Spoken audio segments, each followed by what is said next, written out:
তোমার বাড়ি এ হিন্দু তুমি জাগো, মোথা বাড়িতে বেছে বেছে হিন্দু দোকান পুড়িয়েছে, নৌকাতে আগুন লাগিয়েছে পানের বরজে। আপনি যদি না জাগেন কবে জাগবেন? আমি অনেক বড় মন্ত্রী ছিলাম, অনেক ক্ষমতা ছিলাম, সব ফেলে দিয়ে এসেছি এই তুষ্টিকরণের বিরুদ্ধে, শোষণের বিরুদ্ধে, আমার সনাতনীদের রক্ষা করার জন্য।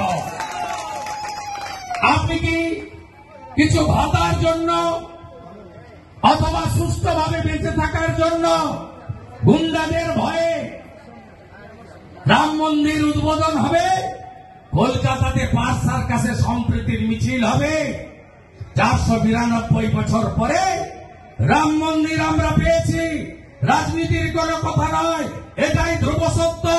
নরেন্দ্র মোদীজি প্রধানমন্ত্রী না থাকলে কোনদিন রাম মন্দির আমরা পেতাম না, আমরা পেতাম না। 1,70,000 হিন্দু প্রাণ দিয়েছে রাম মন্দিরের জন্য। 63 কোটি হিন্দু স্নান করেছে 144 বছর পরে প্রয়াগরাজের ত্রিবেণী সঙ্গমে।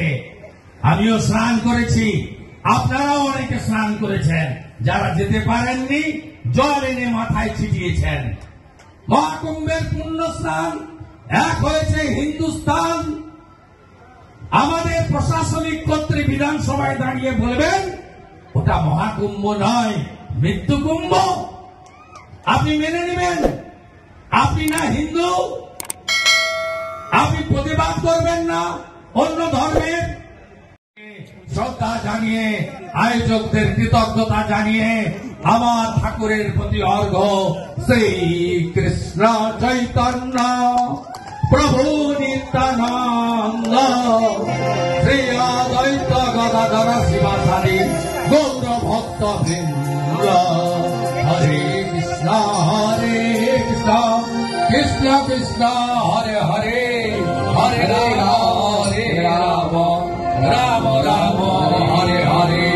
গৌরতাই প্রেমানন্দে হরি হরি গৌরতাই প্রেমানন্দে হরি হরি গৌরতাই প্রেমানন্দে হরি হরি গৌতম ধর্ম কি জয় জয় শ্রীরাম, জয় শ্রীরাম, জয় জয় শ্রীরাম। মন্তব্য করলেন অভিষেক বন্দ্যোপাধ্যায়। ওর কথার উত্তর দেব। শুভেন্দুবাবু কোথাকার ছানা একটা চোর, কালীঘাটের কাকু সুজয় কৃষ্ণ ভদ্র ৭৩ বার নাম লিখেছে, বড় ডাকাত। কার সন্দেহে আপনি ওর সম্পর্কে বলছেন আমাকে?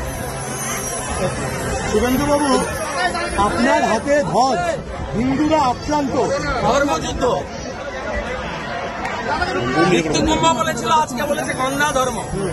সাফ করবো হিন্দুদের নিয়ে, মমতাকে সাফ করবো। হিন্দু ধর্ম গঙ্গা ধর্ম একজন হিন্দু হয়ে এভাবে গন্ধা ধর্ম বলতে পারেন? সাফ করবো, নিশ্চিন্ত থাকুন, এই ঘর দিয়ে সাফ করবো। হিন্দুরা ঐক্যবদ্ধভাবে আওয়াজ তুলছেন।